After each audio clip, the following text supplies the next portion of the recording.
Bismillah ar-Rahman ar-Rahim. Assalamu alaikum. So, students, today we are going to discuss the modal verbs, and modal verbs are used as helping verbs in sentences. اور جو دوسرے helping verbs ہوتے ہیں as M R یا مین verbs جو ہوتے ہیں، جو ورب کی ہم فرسٹ فارم استعمال کرتے ہیں، یہ ان کے ساتھ ساتھ یہ ماڈل وربز بھی جو ہے یوز کیے جاتے ہیں بطور ہیلپنگ وربز. اب ان دونوں میں ڈفرنس یہ ہے کہ جو مین ورب ہے اس کو آپ چینج کر سکتے ہیں، یعنی اس کے ساتھ ایس یا ای ایس لگا سکتے ہیں نا، ٹھیک ہے. جس طرح ہم کہتے ہیں گو تو گوز ساتھ ای ایس لگ جائے گا. ورک، ہی ورک ہارڈ یا شی ورکس ہارڈ یا ہی ورکس ہارڈ یا دے آر ورکنگ. تو ان کے ساتھ جو ہے اب دیکھیں مین ورب ہے، بعض جگہ پر ہم آئی این جی لگاتے ہیں، بعض جگہ پر ای ایس لگا دیتے ہیں، بعض جگہ ایس لگا دیتے ہیں، یا سیکنڈ تھرڈ فارم کے لیے ہم ساتھ ای ڈی لگا دیتے ہیں سم ٹائم، یا خالی ڈی لگا دیتے ہیں، ٹھیک ہے. تو یہ جو ماڈل وربز ہوتے ہیں ان کے اندر جو ہے آپ جس طرح کین ہے پرمیشن کے لیے، میں ہے، کوڈ ہے، تو اس کے ساتھ ایس یا ای ایس یا ڈی یا ای ڈی کا اضافہ نہیں کیا جاتا، یہ سیم اٹ از یوز کیے جاتے ہیں. اب اس میں کچھ ماڈل وربز ہیں جو پرمیشن کے لیے استعمال ہوتے ہیں، اجازت کے لیے استعمال ہوتے ہیں، جس طرح کین، مے، کوڈ. تو کین اور جو مے ہے ان میں ڈفرینس یہ ہے ان کے یوز میں کہ کین آپ وہاں پہ لگاتے ہیں جہاں پر آپ کسی فیملی ممبر سے یا کسی اپنے سے چھوٹے بندے سے یا کسی دوست سے بات کر رہے ہوتے ہیں. یہ انفارملی یوز ہوتا ہے، غیر رسمی انداز میں، ٹھیک ہے. یعنی یہ کیجول ٹاک میں استعمال ہوتا ہے، کنورسیشن میں استعمال نہیں کیے جاتے. کنورسیشن یا جو مور پولائٹ یا فارمل وے ہے اسپیکنگ کا، اسپوکن انگلش کا، یا ہم جو بڑوں کے ساتھ جو گفتگو کرتے ہیں تو اس میں ہم زیادہ تر جو ہے وہ مے کا استعمال کرتے ہیں، جس طرح مے آئی کم ان سر، ٹھیک ہے. اور اسی طرح سے کوڈ جو ہے وہ کوڈ کا استعمال بھی جو ہے وہ فارملی کیا جاتا ہے، یعنی مور پولائٹ ہے، ٹھیک ہے. تو اسی طریقے سے جب ہمیں کوئی پرمیشن دینی ہوتی ہے، کسی کو گرانٹ کرنی ہوتی ہے پرمیشن، تو ہم زیادہ تر کین یا مے استعمال کرتے ہیں. اور جس طرح ہم کہتے ہیں یو کین ناٹ گو یا یو کینٹ گو یا یو مے ناٹ گو، تو یہ مور اتھارٹیٹیو ہو جاتا ہے. جب مے استعمال ہوتا ہے تو ذرا تھوڑا زیادہ اتھارٹیٹیو ہے. اسی طرح سے ایبلٹی یا قابلیت کسی کی شو کرنی ہو تو وہاں پر بھی ہم یہ والے ماڈل وربز یوز کرتے ہیں، یعنی کین اور کوڈ. کین جو ہے وہ فیوچر یا پریزنٹ ٹینس کے اندر استعمال کیا جاتا ہے زیادہ تر. کوڈ جو ہے وہ اس کی پاسٹ فارم ہے، پاسٹ میں استعمال کیا جاتا ہے، کوئی ایونٹ جو ہے وہ پہلے ہو چکا اس کے بارے میں بات کی جاتی ہے. اب آئی کین اسپیک 2 لینگویجز، اب پریزنٹ میں بتا رہا ہوں کہ میں 2 زبانیں بول سکتا ہوں، یہ پریزنٹ میں ہم اس کو کین کا استعمال کریں گے.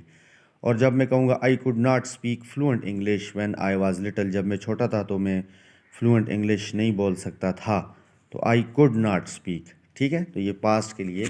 اور ایبلٹی کے لیے آ گیا کہ میری ایبلٹی میں انگلش بولنا تھا یا نہیں تھا، ٹھیک ہے. اب جو کین ناٹ ہے وہ ہم اگر اس طرح سے ملا کے لکھیں گے، کین ناٹ فل فارم لکھیں گے اس کی، تو وہ فارمل رائٹنگ کے اندر یا جو آفیشیل لیٹرز وغیرہ ہوتے ہیں وہاں پہ ہم یہ فارم استعمال کرتے ہیں، کین ناٹ. جبکہ انفارمل رائٹنگ ہے یا کوئی اسپوکن انگلش ہے، کوئی غیر رسمی تحریر ہے، یا ہم بول چال میں جب استعمال کرتے ہیں تو اس کی کنٹریکشن استعمال کرتے ہیں، کینٹ. کین ناٹ کی کنٹریکشن ہے، کنٹریکشن یعنی اختصار یا مختصر کر کے لکھنا، کینٹ، ٹھیک ہے. اب اسی طرح سے جب پرابیبلٹی آ جاتی ہے، کوئی امکان ہوتا ہے کسی چیز کا، کوئی قیاس ہوتا ہے، پاسبلٹی یا امپاسبلٹی کی بات آتی ہے، تو اس وقت ہم مے، مائٹ اور کوڈ استعمال کرتے ہیں، ٹھیک ہے. اب یہاں پر جو ان کا زیادہ تر استعمال جو ہے وہ پریزنٹ اور فیوچر کے لیے کیا جاتا ہے، موجودہ زمانہ اور یا آنے والا زمانہ. جس طرح میں کہوں کہ شی مے کم بائی کار، تو یہاں پہ شاید والی بات ہے کہ ہو سکتا ہے وہ کار سے آئے، ٹھیک ہے. فیوچر ٹینس ہے اور ابھی اس نے آنا ہے، صحیح ہے. اسی طرح سے they might be at home, وہ گھر پہ ہو سکتے ہیں، یہ پریزنٹ کی بات ہو رہی ہے کہ ابھی ہم کسی کے بارے میں بات کر رہے ہیں کہ they might be at home, کہ وہ گھر پر ہی ہوں گے. یہ وقت ایسا ہے کہ اس وقت یہ گھر پر ہوتے ہیں، تو دے مائٹ بی ہوم، اس کا مطلب یہ ہے کہ may be they are at home, so may be they are at home, تو یہ اس کا استعمال آ گیا پریزنٹ میں، ٹھیک ہے. اسی طرح کوڈ ہے تو وی کوڈ بی لیٹ، تو ہمیں دیر ہو سکتی ہے، تو فیوچر ٹینس کی بات آ گئی. یعنی اس کا مطلب ہے کہ may be we will be late. تو یہاں پہ دیکھیں ول اس کی ایکسپلینیشن میں آ رہا ہے تو اس کا مطلب یہ فیوچر کے لیے استعمال ہوا ہے, وی کوڈ بی لیٹ. اب اسی طرح جب امپاسبلٹی ہوتی ہے, ناممکن بات ہوتی ہے, کسی کام کا نہ ہونے کا امکان ہوتا ہے, تو ہم کین ناٹ یا کینٹ استعمال کرتے ہیں. I can't be true, it can't be true, یہ سچ نہیں ہو سکتا. ہی کینٹ سے سو, وہ ایسا نہیں کہہ سکتا. اب اسی طرح سے اگر کسی کام کے ہونے کی زیادہ پاسبلٹی ہے تو وہاں پر ہم میں استعمال کرتے ہیں. یعنی فار ایگزامپل اگر 100% کسی چیز کا امکان ہے, پرابیبلٹی ہے, فار ایگزامپل فل, تو اگر وہ کام ہو سکتا ہے کم 70% 80% اس کے چانس ہے, ہائی پاسبلٹی ہے, تو وہاں پر ہم میں استعمال کریں گے. اٹ مے بی رین, ٹھیک ہے, بارش ہو سکتی ہے اور 70-80% چانس ہے تو ہم کہیں گے اٹ مے بی رین. اور لو پاسبلٹی ہوئی یعنی 20% 30% چانس ہے تو وہاں پر ہم مائٹ یا کوڈ کا استعمال کر سکتے ہیں. It might be rain, he could be late, ٹھیک ہے.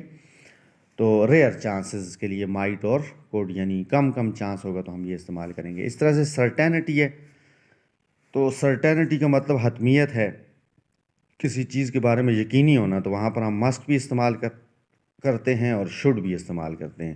مسٹ یعنی ہونا چاہیے, شوڈ یعنی کرنا چاہیے آپ کو ایسا. یہ سجیشن میں بھی آ جاتا ہے کہ آپ کسی کو تجویز دے رہے ہوتے ہیں, ٹھیک ہے. She must be at home, اسے لازمی گھر پہ ہونا چاہیے, کہ بھئی ٹائم ایسا ہے, وقت ایسا ہے کہ لازمی گھر پر ہوگی. شوڈ ہم استعمال کرتے ہیں کہ شی شوڈ ارائیو سون, کو اسے اب تک پہنچ جانا چاہیے, اسے اب تک آ جانا چاہیے, ٹھیک ہے. یو مسٹ بی ہنگری, تم نے کافی دیر سے کھانا نہیں کھایا تو ہو سکتا ہے تمہیں